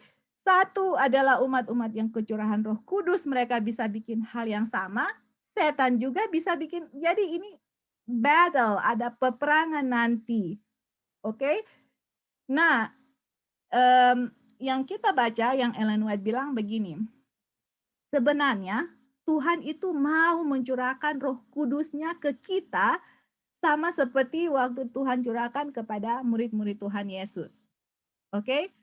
Cuman kitanya yang nggak ready gitu loh. Kita nggak siap untuk menerima itu. Karena banyak hal-hal yang membuat kita nggak siap dan hanya Tuhan yang tahu. Tapi nanti di akhir penghujung dunia ini, umat-umat Tuhan akan menerima kecurahan Roh Kudus sama seperti murid-murid Tuhan Yesus yang kita sudah belajar waktu lalu. Itu adalah penggenapan Wahyu 18. Kita sudah belajar itu kan, kecurahan Roh Kudus. Nah, tapi dibilang Tuhan bisa dan mau kasih itu Roh Kudus kepada orang-orang yang bekerja melakukan pekerjaan Tuhan sekarang ini. Nah, di dalam kasusnya yang Tante Eli yang bilang dia bisa sembuhkan orang lumpuh atau orang mati dibangkitkan, sekali lagi kita harus lihat dari dia punya buah-buah itu apa. Kalau memang Tuhan izinkan, kalau Tuhan kasih kecurahan Roh Kudus dan dia bisa melakukan hal seperti itu, ini ya dari saya punya tanggapan waktu saya baca Ellen White punya tulisan. Dan kalau kecurahan Roh Kudus kan mereka murid-murid Tuhan Yesus, mereka bisa melakukan mujizat kan seperti itu. Jadi kalau Tuhan izinkan hal itu terjadi kepada orang itu dan dia bisa melakukan hal-hal yang tadi sudah Tante Eli bilang, dan dengan hal-hal itu bisa menuntun orang untuk bisa mengenal akan karakter Tuhan dan apa yang dia katakan itu semua berdasarkan firman Tuhan. Well, for me I have no problem dengan hal itu. Yang menjadi masalah untuk saya sendiri adalah orang-orang yang melakukan mujizat-mujizat, tetapi ujung-ujungnya itu mereka menipu umat-umat Tuhan atau menipu manusia dengan memutarbalikkan firman Tuhan. Seperti itu ya. Jadi itu jawaban yang saya bisa kasih, yang mana kalau Tuhan izinkan orang itu bisa melakukan itu, ya Tuhan izinkan. Tapi after all kita harus lihat buah-buahnya. Apakah ini buah-buah kebenaran atau tidak. Apakah ini menuntun kepada Tuhan atau menuntun kepada setan. Hanya itu yang kita bisa lihat, ini dari mana, dari Tuhan atau dari setan. Seperti itu Tante Eli, kita punya jawaban. Ya, Joy. Mungkin tuh kalian juga ada, ya silakan. Joy, yang kamu bilang kan umat Tuhan kecurahan Roh Kudus tanpa batas, dan satu lagi setan punya miracle-nya itu kan. Nah, apakah waktu itulah yang disebut perang Armageddon? Ya, nanti kita akan bahas itu ya, Tante. Karena kita harus lihat dia punya kutipan. Oke. Tunggu, Tante Ali udah oke? Joy, ada tambahan. Iya, thank you, Joy. Ya, oke. Sekarang ada tambahan. Silakan. Oke, baik. Jadi di sini kita ada cari kutipan ya, ada cari kutipan, tapi kita belum dapat ini. Jadi ada dua yang tidak diizinkan Tuhan untuk dilakukan oleh setan. Ada dua ya, dua peristiwa atau dua tindakan. Yang pertama, setan tidak bisa menipu kedatangan Yesus. Ya. yang kedua kali bersama dengan malaikat-malaikatnya. Betul.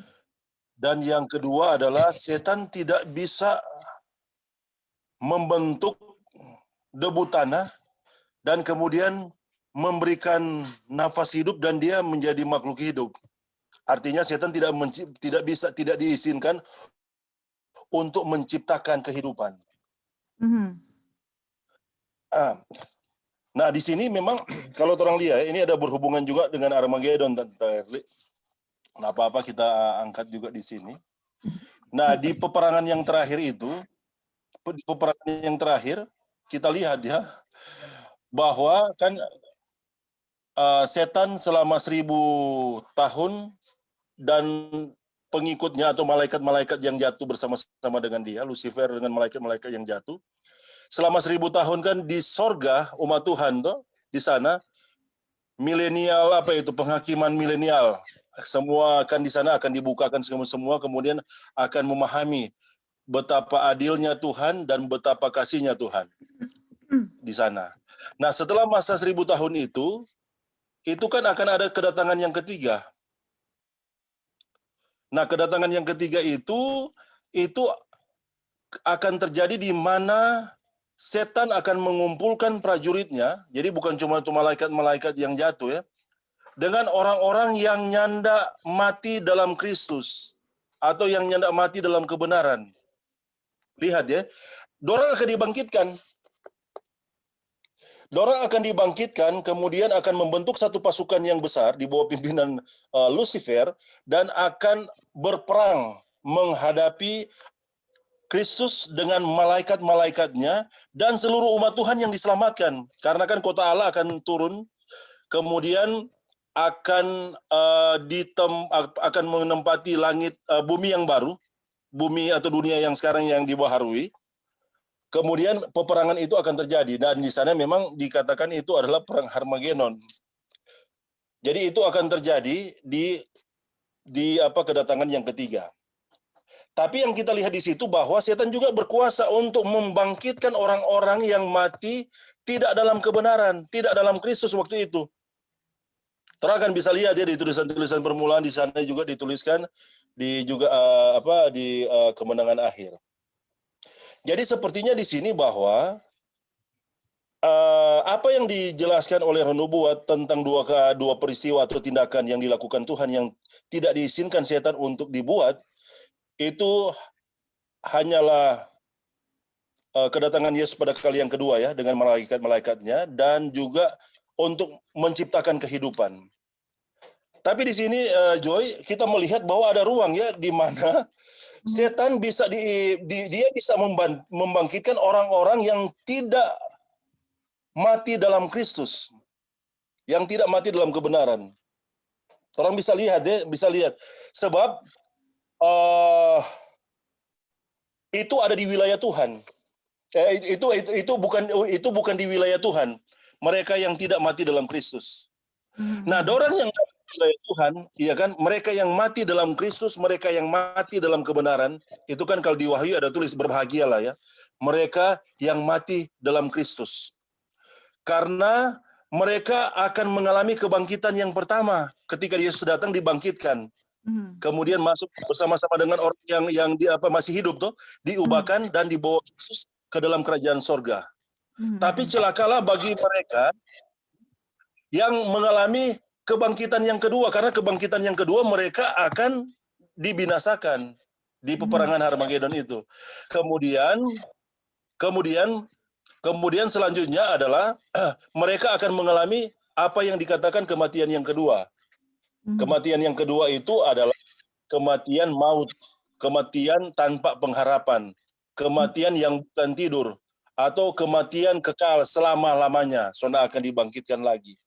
Jadi apa yang ditanyakan oleh Anti Erli tadi, bahwa kalau mereka akan melakukan mujizat pun meniru ketika murid-murid, ada kan murid Yesus sendiri ya, Yesus sendiri membangkitkan Lazarus.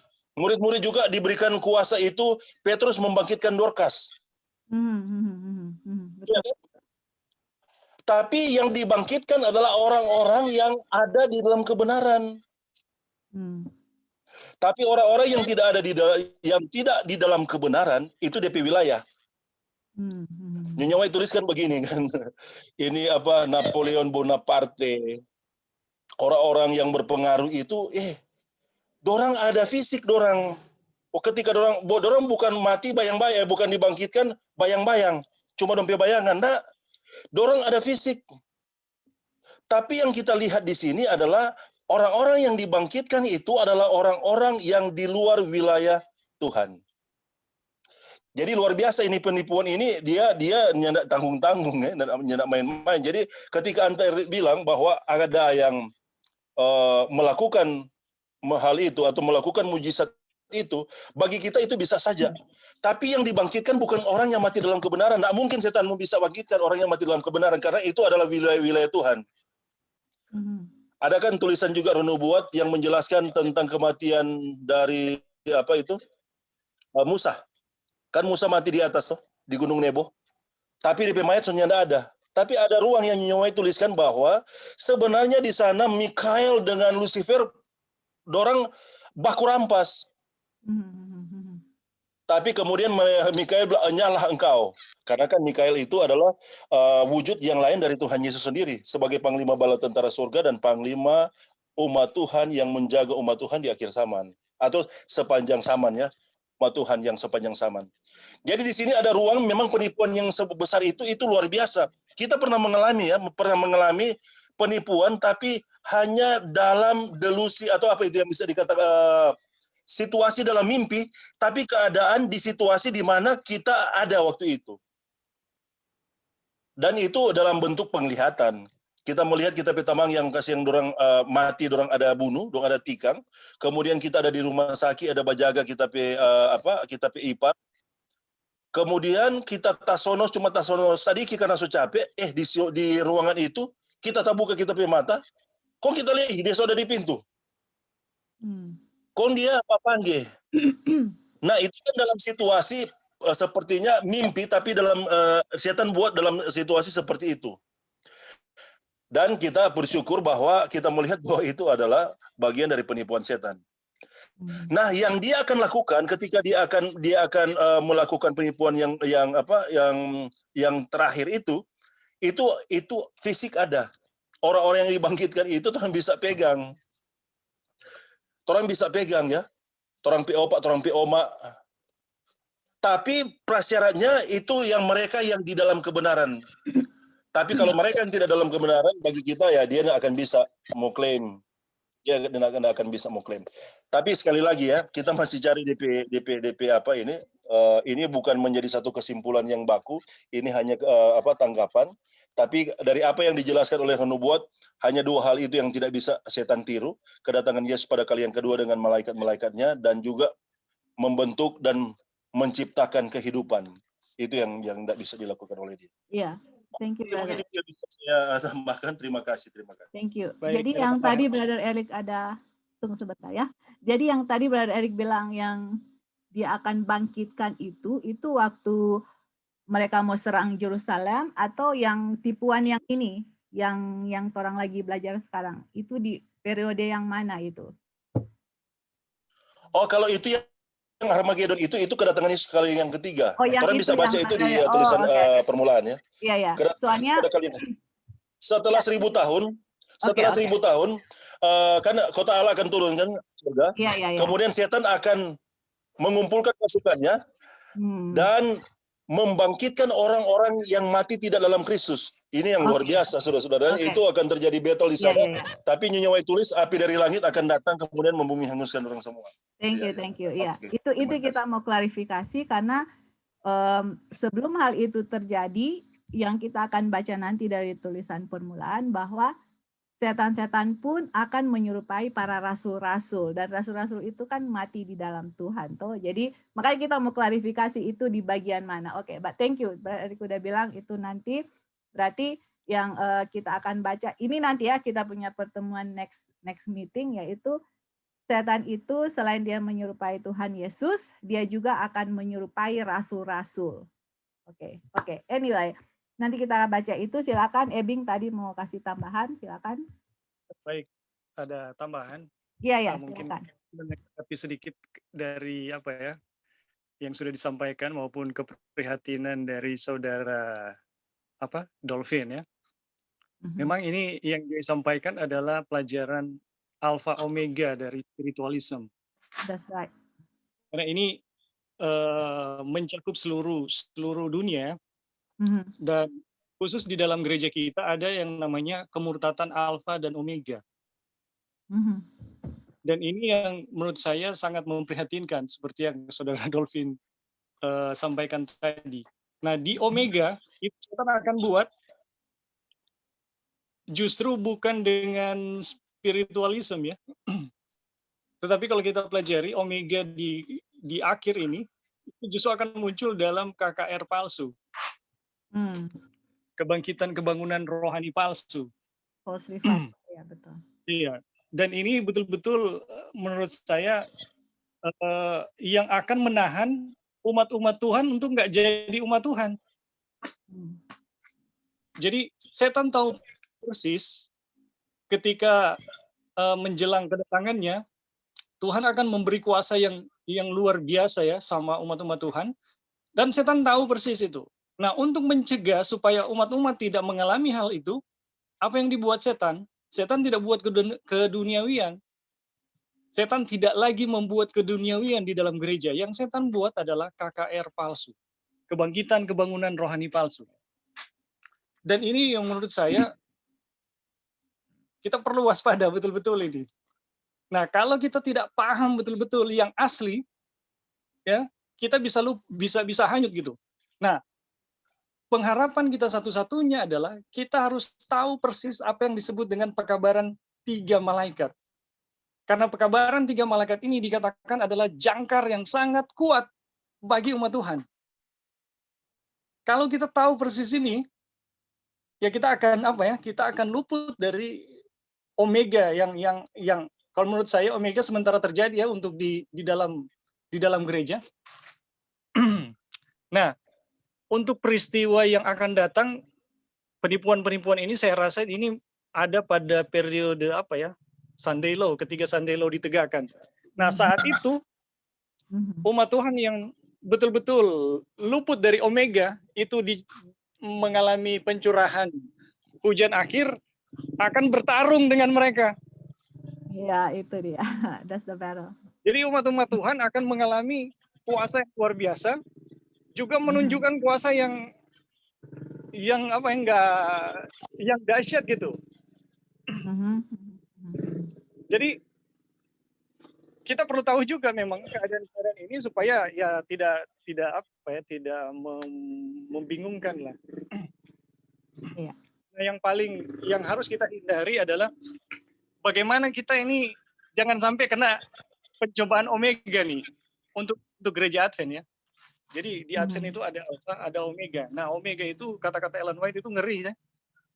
Dia bisa melihat tapi tidak bisa menulis. Kalau alpha dia bisa tulis, tetapi omega dia nggak bisa menulisnya. Dan itu betul-betul sangat memprihatinkan. Ya, termasuk yang saudara Dolphin mungkin tadi rasakan ya. Jadi ketika kita betul-betul mencintai kebenaran, dipetahkan dalam pekabaran 3 malaikat, kita betul-betul akan bisa luput dari penipuan-penipuan yang akan menawan dunia ini. Nah, ini yang saudari Joy sampaikan juga, itu bagian dari pekabaran malaikat ketiga ya. Iya. Jadi kita perlu memang mendalami hal-hal ini supaya nggak terhanyut oleh penipuan-penipuan yang memang sangat dahsyat ya untuk akhir-akhir zaman ini. Baik, mungkin itu dulu. Terima kasih. Ya, thank you Ebing atas tambahannya. Jadi ada yang terakhir bisa. Ya, tunggu Brother Erik sebentar ya. Jadi sebenarnya pelajaran spiritualism ini kan ada alfa dengan ada omega. Sebenarnya di tengah-tengah itu ada ajaran-ajaran spiritualisme yang di buku Great Controversy yang sebenarnya orang harus ngerti dia punya setan punya penipuan di dalam gereja itu apa gitu. Itu makanya kita nggak mau campur itu karena lebih bagus belajar secara detail untuk itunya ya. Jadi yang saya kasih adalah dia punya alfa dengan omega.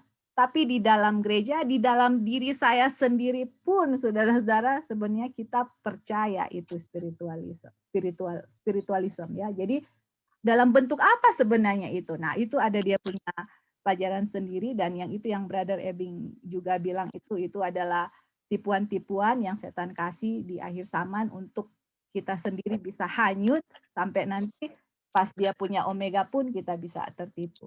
Oke, silakan Brother Eric. Oke, baik, terima kasih Joy. Saya ingin untuk mengangkat apa yang membentuk torang sampai pada akhirnya torang bisa ada kemungkinan karena di sana ada ruang yang dijelaskan bahwa kalau orang pilihan pun itu bisa akan tertipu. Iya, that's right. Betul. Jadi yang ajaran atau pemahaman yang telah diberikan oleh setan ya dari awal mulanya itu kemudian itu masuk dalam ajaran Kristenan dari gereja Am bahkan sampai kepada gereja-gereja Protestan. Tapi bersyukur ya Tuhan menelanjangi melalui pekabaran 3 malaikat penipuan itu. Nah, kita melihat bahwa penipuan itu berawal ketika ada ajaran gnostik ya, gnosticism. Yang diajarkan pada waktu zaman para rasul, kemudian dia sampai kepada di kontekstualisasi sampai kepada gereja Am, gereja Katolik, dan masih dibawa sampai saat ini ya oleh gereja-gereja Protestan tentang pemahaman-pemahaman itu. Nah, ajaran itu adalah ajaran dari Platonisme ya, ajaran dari Platonisme atau Platonik yang mengajarkan bahwa tubuh, jiwa, dan roh itu terpisah. Dia tubuh sendiri, jiwa sendiri, dan roh itu sendiri, ya. Masing-masing punya cara main dan cara kerjanya sendiri. Ketika manusia mati, ini ketiga hal ini tetap terpisah. Nah, ini yang menjadi dasar yang menjadi tempat berdiri dari ajaran spiritisme atau ajaran spiritisme. Iya kan, dari pandangan ini bahwa tubuh, jiwa, dan roh itu terpisah. Tapi bersyukur ya Tuhan memberikan pekabaran 3 malaikat yang menelanjangi ini, yang mengajarkan bahwa salah satu bagian dari pekabaran ini adalah bahwa manusia itu terdiri dari tubuh, jiwa, dan roh, dan dorang itu satu, merupakan satu kesatuan. Kalau tubuh mati, Alkitab tulis ini roh ini kembali kepada Tuhan dan sudah selesai. Kalau mati dalam kebenaran akan dibangkitkan pada kebangkitan pertama. Kalau mati di luar kebenaran, ya kan, akan dibangkitkan pada kebangkitan yang kedua untuk dibinasakan oleh api neraka. Seperti itu. Jadi memang itu yang menjadi tempat berpijak dari ajaran spiritisme yang mengajarkan dasarnya adalah ketiga hal ini merupakan 3 hal yang tidak satu ya, atau bukan merupakan satu kesatuan. Nah, dan yang kedua adalah yang kita ingin tanggapi apa yang dinyatakan oleh Brother Ebing tadi, yang juga kita sempat angkat itu pertanyaan itu peristiwa-peristiwa penipuan ini terjadi di mana? Dan memang terima kasih Brother Ebing so angkat itu. Jadi memang ini terjadi di sekitar Undang-Undang Hari Minggu. Karena memang pada akhirnya semua peristiwa-peristiwa itu akan meneguhkan undang-undang ini, dan kemudian pada akhirnya setan akan meraup keuntungan darinya untuk membuat dunia menyembah dia. Karena itu memang kalau dia tuliskan dari awal dia ingin seperti itu. Dia juga ingin disembah. Karena dia cemburu kepada Yesus ya sebagai anak yang menerima penyembahan dari para malaikat di sorga. Jadi memang itu akan terjadi di sekitar Undang-Undang Hari Minggu. Peristiwa-peristiwa penipuan itu tujuannya adalah untuk meneguhkan apa yang telah menjadi satu aturan undang-undang secara universal yang kemudian itu menjadi satu aturan yang dibuat di seluruh dunia, dan kemudian pada akhirnya seluruh dunia akan mengikut ya aturan itu, kecuali kecuali umat Tuhan yang telah menerima pekabaran 3 malaikat, khususnya pekabaran malaikat yang ketiga. Jadi bersyukur ya orang bisa melihat kapan itu terjadi, kemudian dia berdiri di atas dasar apa, sehingga ajaran spiritisme itu memang sangat berterima di seluruh dunia. Tapi bersyukur, orang oleh pekabaran 3 malaikat telah diberitahukan oleh Tuhan, dan Tuhan telah menelanjangi semua penipuan itu melalui terang pekabaran 3 malaikat itu. Oke, itu saja tambahan. Terima kasih. Terima kasih, Brother Ebing dan Brother Eric. Jadi seperti yang orang sudah belajar waktu lalu, satu kali kelak nanti kita akan, semua kan sudah dapat dia punya assignment untuk bikin peristiwa-peristiwa akhir zaman eskatologi, untuk lihat peristiwa ini di mana, dan kita kasih bukti-bukti Alkitab dengan roh nubuat. Tapi terima kasih, puji Tuhan kita semua bisa diberikan waktu untuk mempelajari akan penipuan-penipuan setan yang akan terjadi, karena Ellen White bilang, orang yang terpilih pun bisa saja akan tertipu dengan semua penipuan ini ya. Dan karena kita sudah tahu tipuannya, dan kita harus benar-benar mengerti akan firman Tuhan, seperti yang nanti kita akan belajar state of the dead, dan itu adalah present truth, Ellen White bilang. Jadi saudara dan saya harus mengetahui itu, supaya kita bisa benar-benar berdiri teguh pada kebenaran, nanti waktu tipuan ini akan datang di hadapan kita. Oke, jadi nanti dia punya pertemuan berikut itu kita akan baca dari buku Early Writing yang mengenai spiritualism yang tadi saya bilang setan akan menyerupai para rasul-rasul. Kita akan baca dengan juga Thomas Paine, kita akan baca di situ, dan mereka akan menipu umat-umat Tuhan. Baru nanti itu kita akan coba gabungkan kutipan-kutipan tadi dengan peristiwa ini akan terjadi kapan sebenarnya. Dan kita akan lihat kutipan-kutipan Ellen White. Oke, jadi itu adalah kita punya rencana Bible Study, dan ini belum selesai. Nanti kita akan selesaikan sesuai dengan waktu Tuhan, karena banyak sekali kebenaran-kebenaran yang Tuhan bukakan untuk bagaimana kita menghadapi peristiwa-peristiwa akhir zaman, apa yang kita harus hadapi, dan bagaimana untuk mengetahui akan penipuannya, dan juga berdiri teguh dalam kebenaran firman Tuhan. Oke, kita punya Bible